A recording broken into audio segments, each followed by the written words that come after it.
Let's talk about images. Before we get started, let's do what we did last time to clear everything up. So I'm going to take everything inside of the body tag and delete it. And since we're talking about images, let's just put a new header tag for images. Actually, we can make this an H1 tag. And while we're here, let's just update the title of the document too. Images.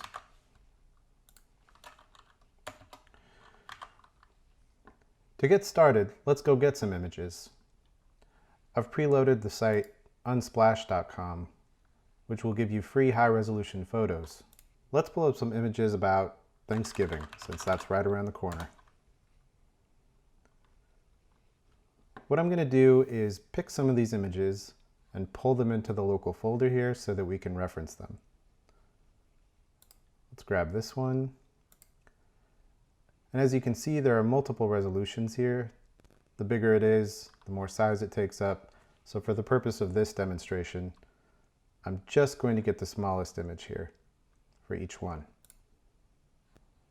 So it goes right down here. And the nice thing about VS Code is I can just take this right from the browser and drag it into my folder here. Let's go get a couple more. This one looks nice. Again, I'm going to download the small one. And let's find one more.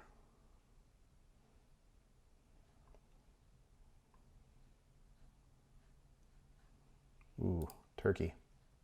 Oops.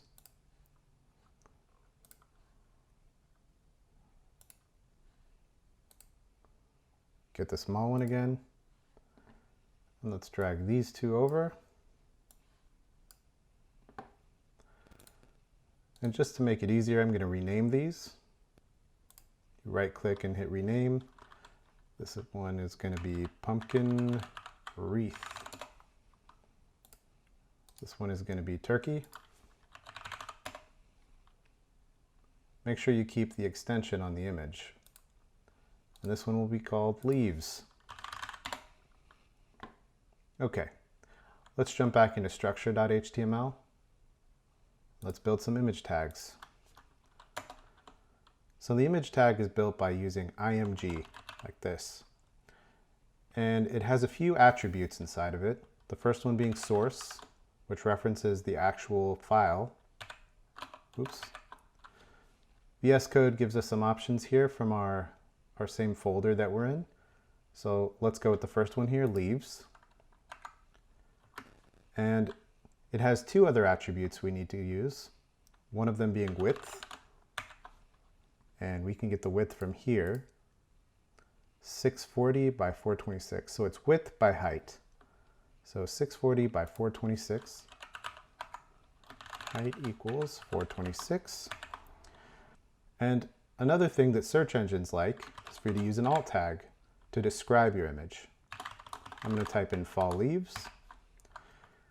Okay, now since I know all these images are the same width and height, I can copy this down 2 more times, clear that up, and I can reference these 2 more times.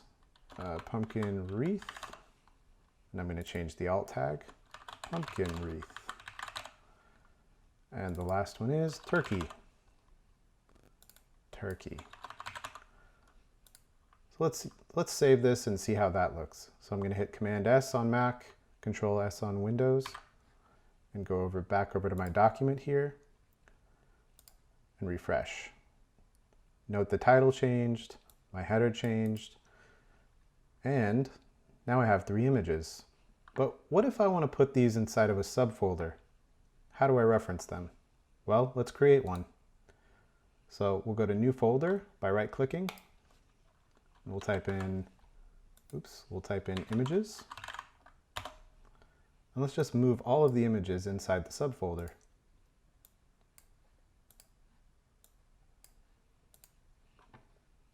Let's save this and see what happens. Well, now we get 3 broken images. To reference these, we would type the name of the subfolder right in front of the image file name. And we would do the same thing on all 3. And let's save that and refresh. And there you have it. This is what is known as a relative file reference. Note that I only have to reference the image relative to the folder that I'm in.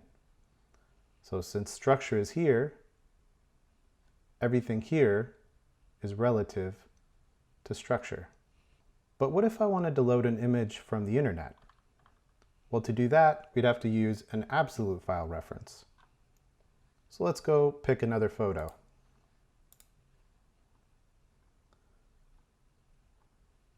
Ooh, let's pick this one right here. To pick a photo, we can click right here and click Copy Image Address. Let's make a new image tag. And we're going to use Command V or Control V to paste in that full address. And let's give it a width. 640 was the width we used before. And a height of 426. And let's give it an alt of pumpkin pie. Now, a few things before we continue. I happen to know that the height is 426 because it matches the width and height of all the other images that are in landscape mode on the site. But if I give it the wrong width and height, it will show up incorrectly. And I'll show you that in a little bit. But first, let's set the width to the correct crop here. So Unsplash lets you specify the width of the image you want to pull in. And let's just set it to the same 640 that we have here. Okay, let's save this, go back to our page and hit refresh. There we go. So now we have an absolute file reference to where this image lives on unsplash.com. Now suppose we didn't know the height of the image we were referencing and we wanted to guess. Well, let's say that this was 640 width, but we didn't know the height, so we put in 200. Let's save that and see what happens. Notice the image gets warped, but browsers will help you out here because height isn't required. So we can save it with just the width and it'll show up just fine. And we can do that for all of these. Get rid of the height, get rid of this height, and hit save, refresh, and they all show up just fine. And for now, that's all you need to know about images.